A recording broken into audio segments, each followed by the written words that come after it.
Well, I will be the first to say I did not expect to be up here speaking today. It's not exactly something I do on a regular basis. In fact, it's been a long time since I've been in front of a group speaking. So bear with me. I'm probably not going to do a whole lot of walking around like some of the ladies did. I'm probably going to stay right here. That's okay. Feel comfortable behind my little podium here.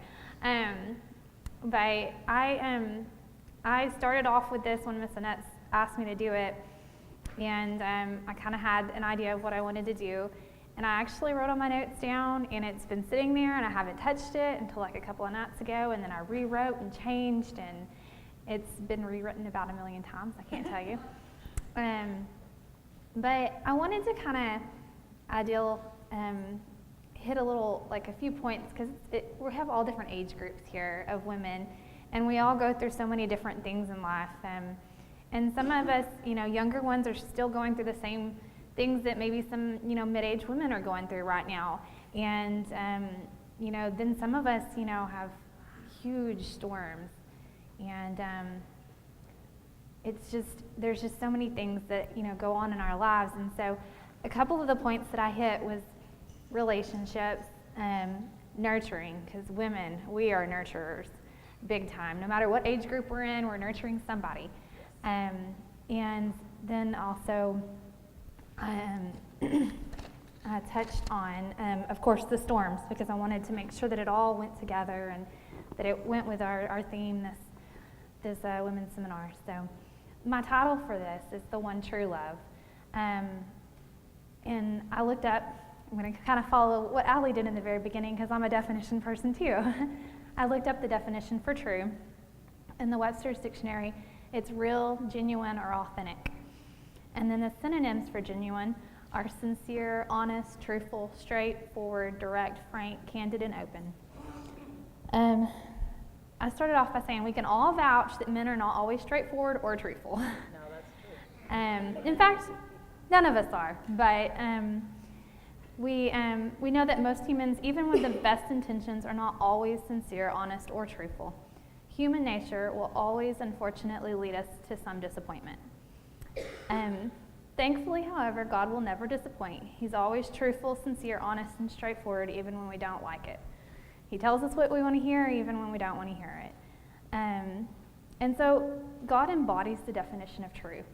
And so he is our true love. Yes, he is. Whether we're married or not married, he's the one true love. And anyway, so 1 John 4:8 talks about God being love. We agree that God is true, God is love, and he is one of a kind. Therefore, God is our one true love. No more looking around, single ladies. He's been there all along. Although God created woman to aid man, that doesn't mean that she needs one. At least not until our one true love says we are really ready to face love with an earthly man. Earthly love can be amazing, but if not approached with caution, can only lead to the father's daughter being brokenhearted. After a little while, Miss Annette made some really nice bookmarks, and it has the scripture on it. And I just really enjoyed the scripture when I was reading through, and it's Isaiah 58:11, and I have it in two different versions. In the King James Version, it says, "And the Lord will guide thee continually, and satisfy thy soul in drought, and make fat thy bones, and thou shalt be like a watered garden, and like a spring of water, whose waters fail not."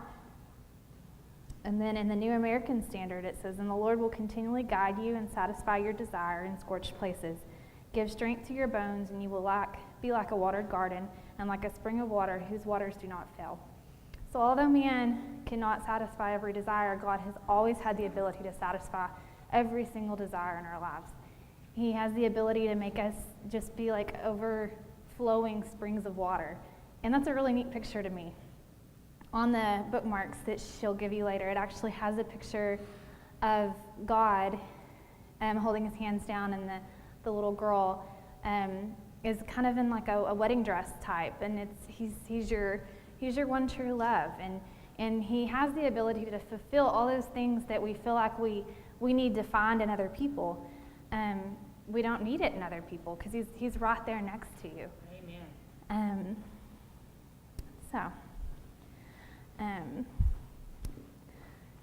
Good news, even though man disappoints, God has the ability to satisfy our every desire. Also, 1 John 4:12 says, no one has ever seen God, but if we love one another, God remains in us and his love is perfected in us. So in order for God's love to be perfected in us, we must first love one another. And this is a really hard thing to do sometimes. People make it really hard to love each other. And other people make it really easy. Have you ever been around those people that you just can't help but love? And then you have those people that you're just like, I want to love them. This is how I want to love them. So, so are you feeling an intent to love someone? Examples are your husband, your friend, and even your enemy. Do you wonder why your relationships are failing? I'm sorry. Anyways, maybe it's because you are choosing not to love that one person that hurt you. Therefore, his love is unable to be perfected in you for others. That was a little hit hard for me. I'm kind of like, okay, so you're telling me that the reason why I'm not having a good time with loving others, or my relationships aren't doing what I want them to do, is because I'm not loving the person that did me wrong, because that's hard to do, God. I mean, that's just not easy. But he was able to do it, and we're made in his like, so we should be able to do it too, with his help, of course. So as I was studying, I began to ask God, how is this going to connect to the theme of the women's seminar? A long while back, I actually played it for our young adults group. I had went out to eat with my husband and my child, and we happened upon a group of ladies who had went out to eat, and we were at one of those little hibachi grills, so you get to know the people around you at those places. And the lady that I'm speaking, that I'm fixing to play a video for, it was this lady's mom was actually at the table with us, and she'd got up and walked away, and she was just really having a bad day. You could tell by her emotions. You can see it in people's eyes when they're just really upset.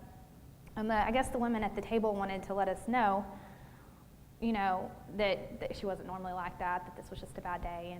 And I think what had happened was something had come up, and she was reminded of her daughter who had had a really large storm and had actually passed away probably several months before this encounter with her, and several months after this video you're fixing to watch.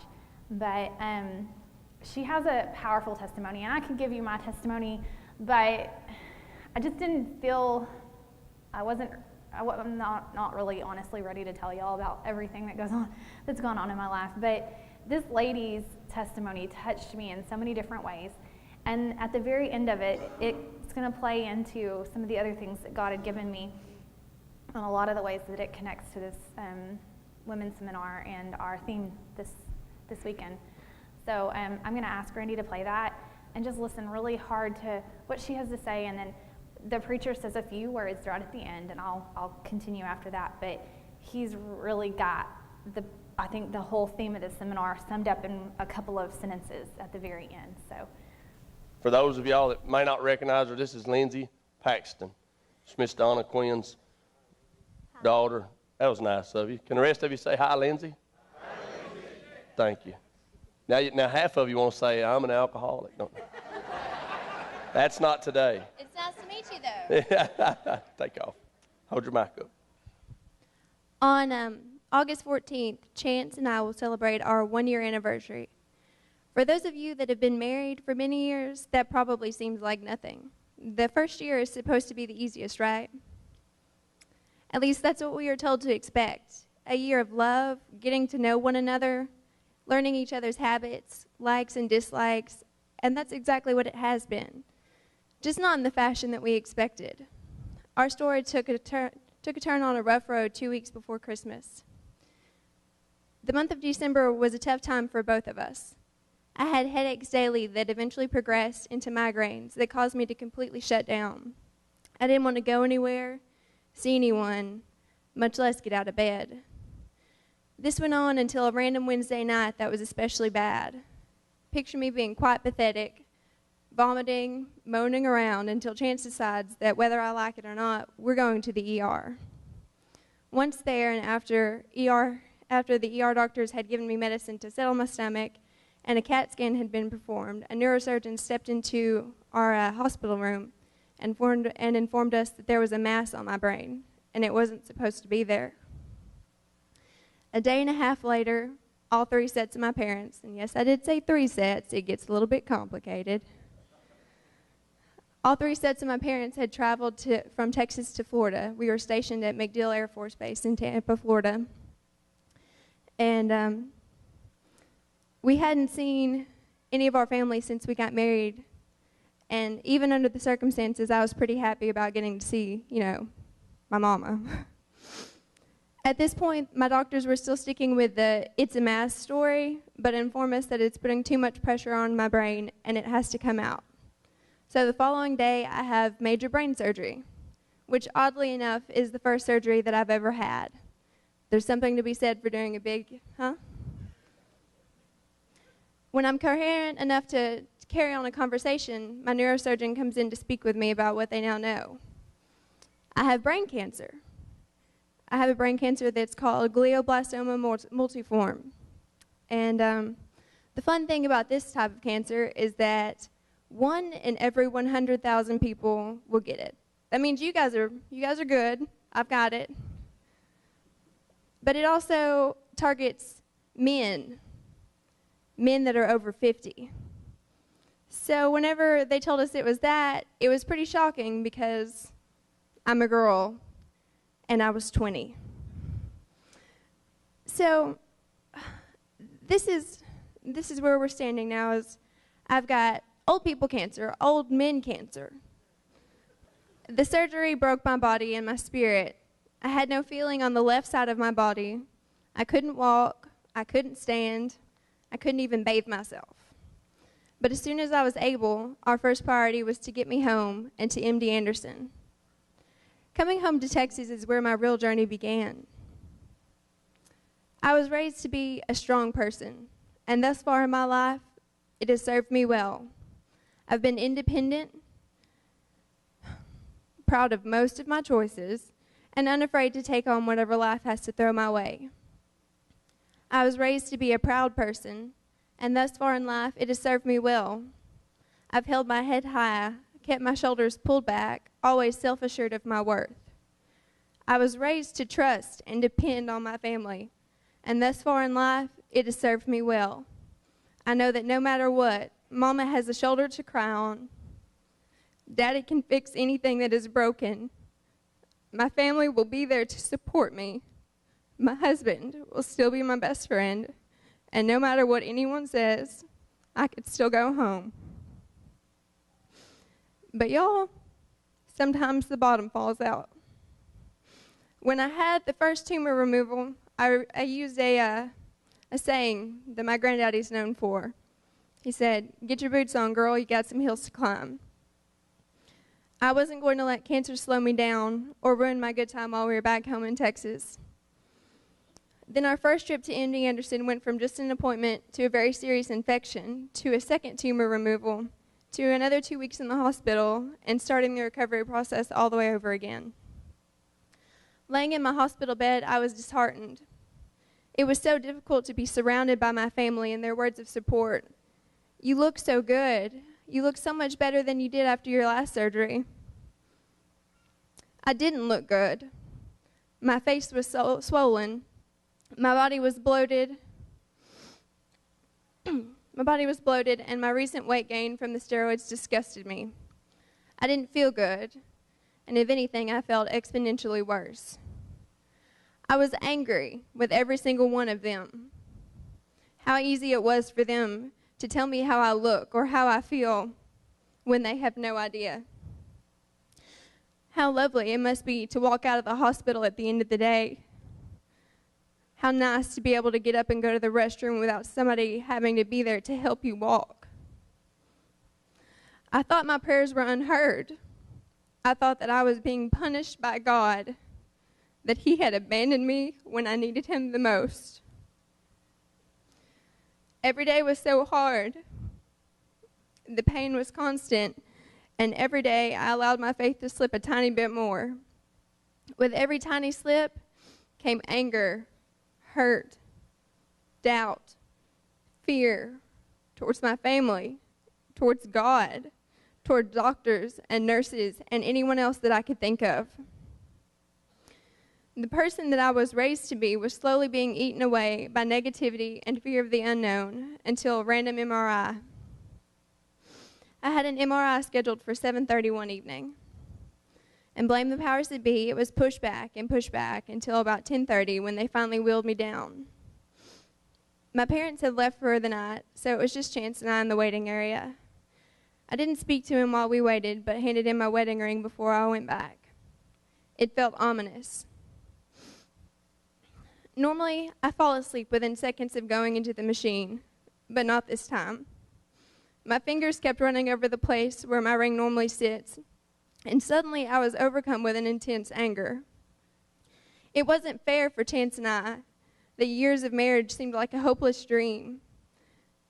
Having children, traveling, growing old together, all of our plans were just gone. I began to talk with God, blaming Him for my sickness, for punishing me, for destroying my life. All of the anger that was built up inside of me was directed at God. I poured my anger out, the betrayal I felt, all of the hurt that was eating me. And then I remembered Matthew 11:28. Then Jesus said, "Come to me, all of you who are weary and carry heavy burdens, and I will give you rest." Y'all, I broke down. I cried out to God. I begged for forgiveness for doubting His power. I admitted that I was not strong enough to do this on my own. I declared that my pride was useless and meaningless. I laid down me and my way of trying to fix everything. Right then and there, I told my Savior that I wasn't able, but I was ready to hand it over to Him and let Him take care of it. When the tech pulled me out of the MRI machine, he saw the tears flowing from my face and asked if I was in pain. My answer was simple: not anymore. Dear friends, I was an overly confident, prideful, vain, self-reliant person, and all of that was shaken by illness. But it didn't shake God. Here today at Bar None, I stand before you and I feel surrounded by love from people that took care of us, prayed for us, gave us a place to live, gave me a song or a few words that made me realize I'm never alone in this, that I'm always taken care of by our family here and by our Father in heaven. So, since the second surgery, I've had 2 more. And hopefully the fourth one was the last.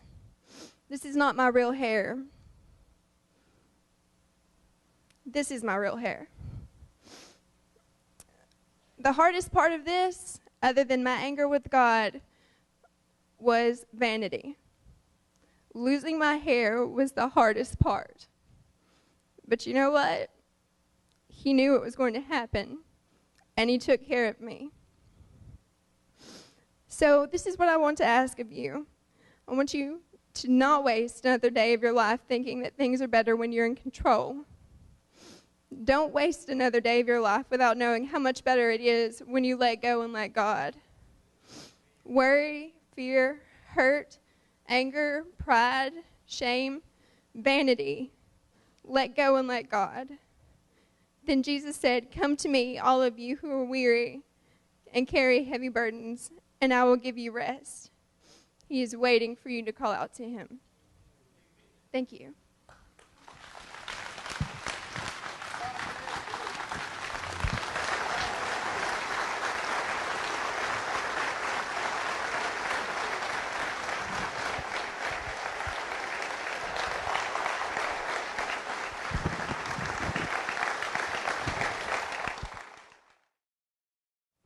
It's the first time since God called me to pastor that I was going to repeat a message. Because I didn't have the energy, the time, or the effort put into one for today. And I was going to re-preach what I taught Wednesday night because it was so powerful. It was God's anointing, but I know now why it started Wednesday night. Because in John chapter 6, Verse 16 says, when evening came, his disciples were down onto the sea. They got into a boat, and it started across the sea of Capernaum, and it was now dark, and Jesus had not yet come to them. The sea became rough because of a strong wind that was blowing, and when they had rowed about 3 or 4 miles, they saw Jesus walking on the sea and coming near the boat. They were frightened. But he said to them, it is I, do not be afraid. Then they were glad to take him in to the boat, and immediately the boat was at the land with which they were going. I ain't going to preach to you, because if you ain't heard a message already today, you ain't got the abilities to hear one. I want you to know that all of us find ourselves at different times in a boat. And I want you to recognize that the power that is against the boat is the wind. 3 things about wind you need to know. Number 1, you can't see it. Number 2, you don't know where it came from or what it's doing. Number 3, you can't control it. See, so many of us have been convinced that the reason the battle that we're in is what we're of our own makings, or it's our own deal. But sometimes it's just the wind, and the wind is a power that you can't overcome. But you notice the second thing about it. Jesus said, as he come walking on the water, first of all, they didn't recognize him. They didn't recognize him. And when you don't recognize him, listen, don't worry, the disciples didn't even recognize him. When you don't recognize him and you get frightened, he will say, I'm with you.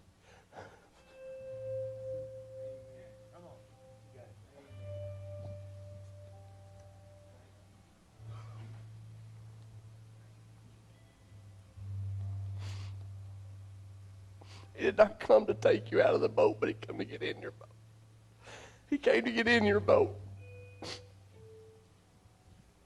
Thank you so much. There's a lot of people that need to get him in the boat.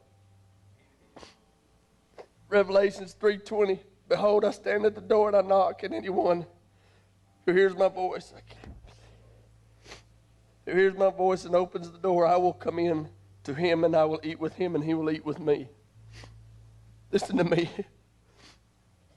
When Jesus talks about eating, he's talking about a fellowship. When he said anyone, he's talking about you individually. This is a letter written to the church.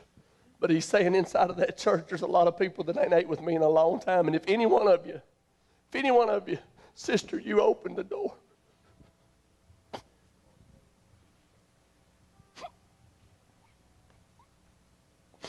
That song you sing that says, I don't know how to move on. This is how you move on. He is how you move on. The wind is tough, and the wind is blowing right in your face, and it is a power that you can't recognize. It is a power that you can't control. It is a power that you can't do nothing with. You can't even see it. You ain't recognizing him. His name is Jesus, and he's coming by you. And if you'll just listen, he'll say, hey, first thing he done was calm them down. Hey, it's okay. And then he took their fears away, and they asked him in the boat, and immediately, they were where they needed to be. Some of us been paddling the same boat for a long time. Good at getting other people to do my sermons for me. When I had dinner with those ladies, and they told me, of course, all they said was, she just lost her daughter. And the lady that you saw preaching, I looked up her obituary. Does anybody know this family? Since they are fairly close, they're Winsboro. I looked up her obituary, and it was like 3 months or 4 months after this. So she was pretty strong all the way up till the very end. I mean, she held her ground. Lindsay Paxton. Yeah. But anyways, he just says so much in what little bit of time he says it at the very end there about the boat that just spoke words, like so many words to me, and it just sums up everything that I think Annette was trying to put into this weekend as far as the storm. And I got to thinking about how, let me just read this to you. I'm bad. I'm going to read notes. I'm sorry. Nobody else has done that all night.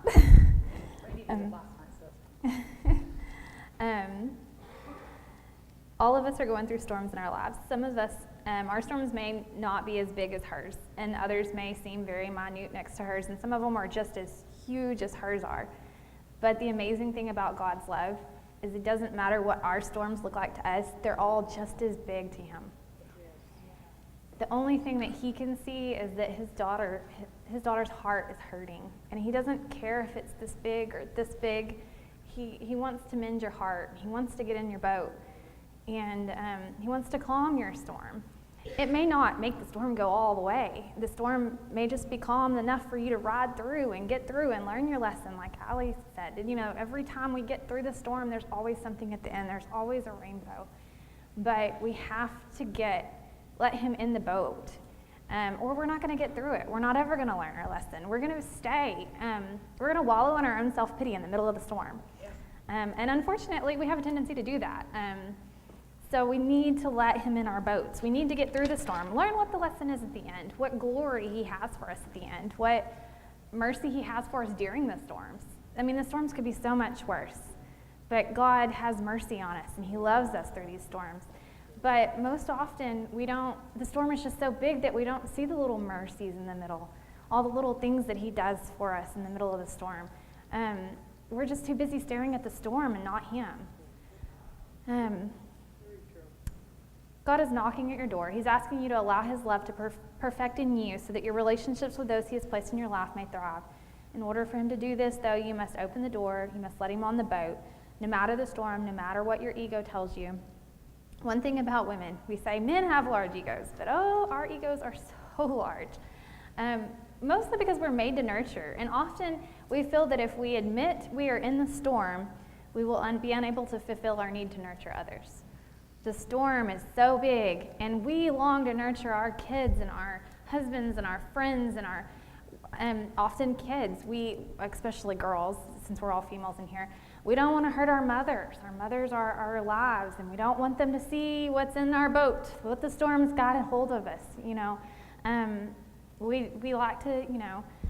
We like to hide those things because we don't want to hurt them. That's our way of nurturing. We nurture back to the person that nurtured us. But we just get so endorphed in the storm, and we just won't admit that it's there because we can handle it. We got this. We're women, and God's just like, no, this storm needs to be, you need to admit that it's there, and you need to ask me to help you with it, because until you let me in the boat, I can't help. That's right.